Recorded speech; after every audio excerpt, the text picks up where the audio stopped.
Hello, good morning friends.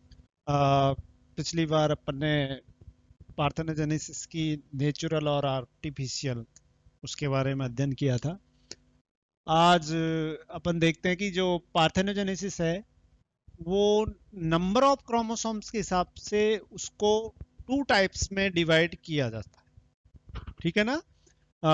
Number of chromosomes mean पार्थोजेनेटिकली या अनिषेक जनन द्वारा जो एनिमल डेवलप हो रहे हैं उसमें गुणसूत्रों की संख्या कितनी है, वो अगुणित हैं या द्विगुणित टाइप के हैं।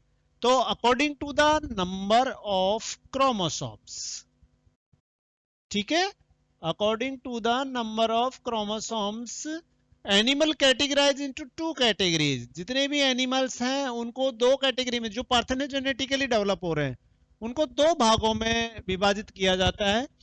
एक तो वो जो हेप्लॉइड पार्थेनोजेनेसिस शो करते हो, यह अगुणित प्रकार की एनिसेक जनन जिनमें पाया जाता है, और उसको दूसरा नाम है एरिनेटोकी कहते हैं।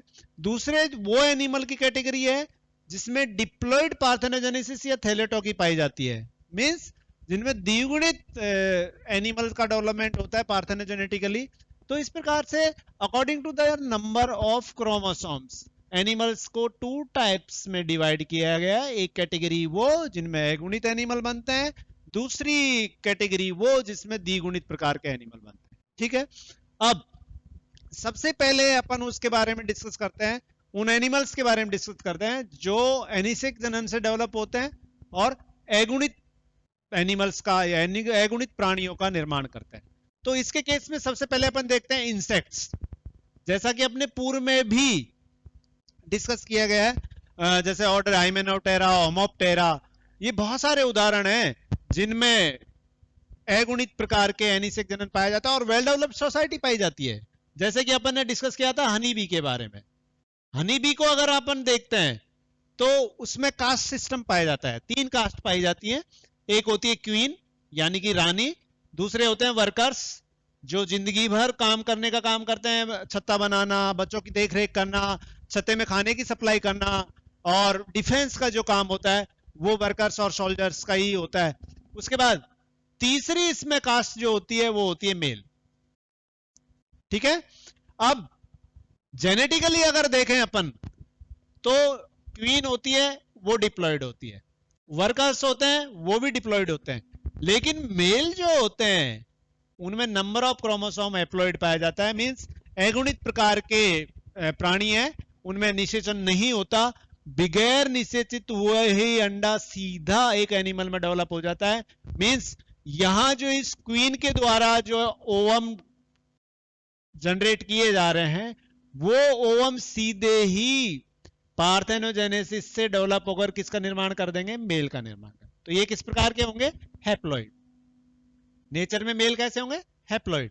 तो इस प्रकार के जो एनिमल डेवलप हो रहे हैं उनको क्या कहेंगे, हैप्लॉइड पार्थेनोजेनेसिस। इस प्रक्रिया को क्या कहेंगे, हैप्लॉइड पार्थेनोजेनेसिस। मींस एनिमल का निर्माण हो रहा है, एनिमल का जन्म हो रहा है, लेकिन जन्म किसकी वजह से हो रहा है, पार्थेनोजेनेसिस, क्योंकि उसमें निषेचन पाया ही नहीं जा रहा है। और एक वेल डेवलप्ड मेल बनता है जो आगे यहां स्पर्म प्रोड्यूस करेगा, और यहां से ये क्वीन अपने ओवम प्रोड्यूस करती है, और ये स्पर्म और ओवम मिलके आगे जाके एक डिप्लॉयड एनिमल का निर्माण करते हैं।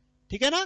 तो एक फर्टाइल मेल का डेवलपमेंट पार्थेनोजेनेटिकली होता है, लेकिन वो नेचर में कैसा होता है, हैप्लॉइड। मींस इस क्वीन द्वारा दिए गए अंडे जो फर्टिलाइज ना होके बगैर फर्टिलाइजेशन के ही सीधे अगर एनिमल में डेवलप हो जाएंगे तो वो हैप्लॉइड होंगे, और हैप्लॉइड भी किस प्रकार के, हैप्लॉइड मेल बनेंगे वहां पर। ठीक है ना? ऐसे ही एरेक्निड के केस में, एरेक्निड का मतलब जिसमें स्पाइडर जितनी भी होती हैं वो एरेक्निडा में आएंगी, जिनमें 4 पेयर्स ऑफ लेग पाई जाती है, उनको बोलते हैं एरेक्निड। सीधा से उदाहरण है स्पाइडर। स्पाइडर में भी इस प्रकार का देखा जाता है कि जो एग्स होते हैं वो एग्स विदाउट फर्टिलाइजेशन के ही डेवलप कर जाते हैं, तो वो भी एप्लॉइड पार्थेनोजेनेसिस पाया जाएगा।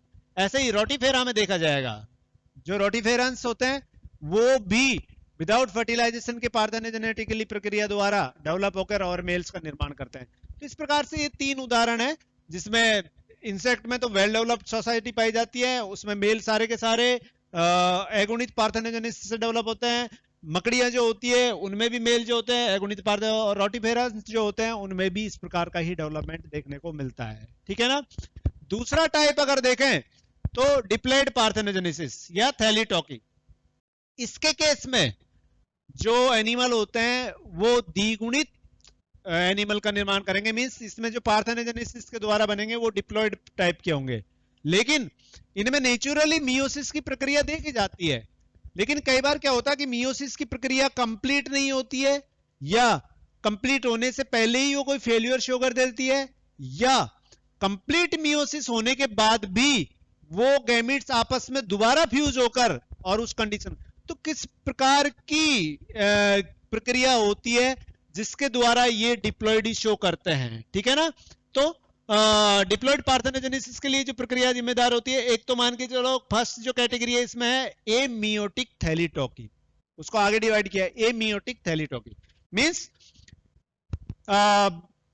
अर्धसूत्री।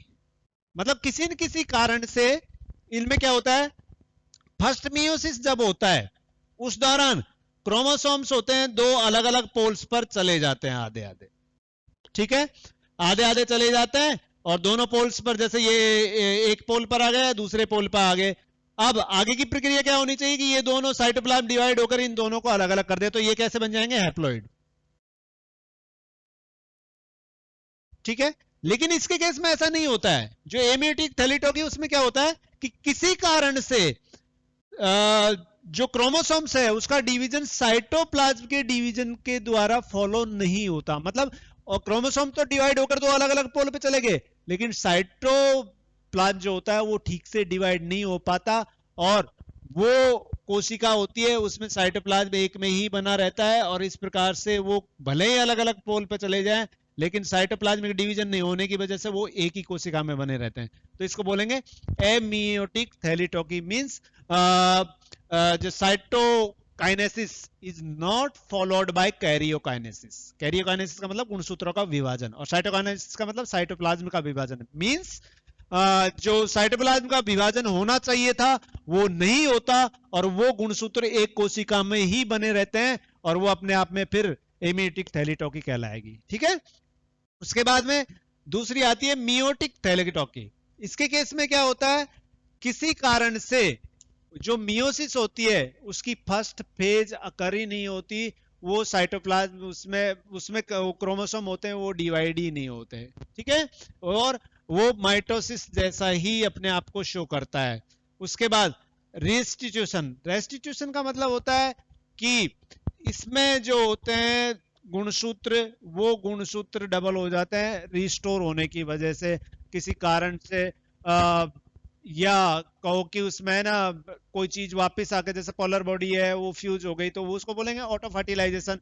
हैप्लॉइड हैप्लॉइड गैमेट दो आपस में एक दूसरे से फ्यूज हो गए और उसने अपने आप में जो होते क्रोमोसोम गुणसूत्र उनको द्विगुणित बनाए रखा, और इनसे डेवलप होने वाले जो एनिमल होते हैं वो सारे के सारे अपने आप में कैसे होंगे, द्विगुणित टाइप के। ठीक है ना। तो इस प्रकार से दो होंगे, हैप्लॉइड पार्थेनोजेनेसिस और डिप्लॉइड पार्थेनोजेनेसिस। हैप्लॉइड होगी ये इनमें पाया जाएगा, डिप्लॉइड जो होती है उसको फर्दर डिवाइड कर देते हैं एमियोटिक, मींस इसमें माइटोसिस जैसा ही डिवीजन होगा। मियोटिक थैलेटॉकी इसमें ये जो होता है वो फॉलो नहीं करने की वजह से इसमें ये हो जाएगा रिस्टिट्यूशन में, मतलब वापस से गुणसूत्रों की संख्या डबल कर लेंगे, मींस गुणसूत्र जो होते हैं वो किसी न किसी कारण से वापस डिवाइड होकर और दो हो जाते हैं। जैसे हैप्लॉइड तो हो गए एक बार, मियोसिस डिवीजन हुआ, हैप्लॉइड हुए, लेकिन उनमें फिर से डिवीजन होकर वो अपने आप को डिप्लॉयड कर लेते हैं। तो रीस्टिट्यूशन का मतलब उसने अपने आप को फिर से स्टोर कर लिया। और एक जो इसमें टाइप होता है वो होता है आपके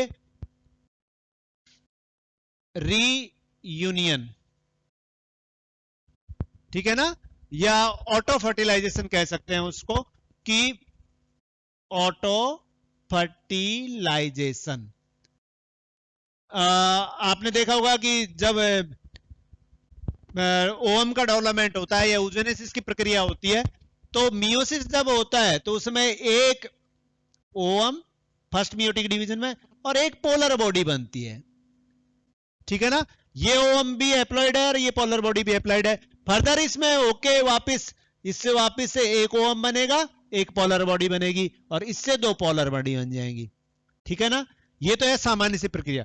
लेकिन किसी कारण से यहां से एक ओम बना और एक पोलर बॉडी बनी, कुछ देर बाद में ये ओम और ये पोलर बॉडी ऑटो फर्टिलाइज हो जाते हैं, फिर से एक दूसरे से जुड़ जाते हैं, और फर्टिलाइज होने की वजह से यहां जो बनेगी कोशिका वो 2n होगी, क्योंकि पोलर बॉडी में भी n गुणसूत्र थे और यहां भी n गुणसूत्र थे, और आगे जाके ये फर्दर एनिमल में डेवलप होके और एक नए एनिमल का निर्माण करेंगे। तो इस प्रकार से ये ऑटो फर्टिलाइजेशन से गुणसूत्रों की जो संख्या होती है वो डबल हो जाती है। Thank you and have a nice day.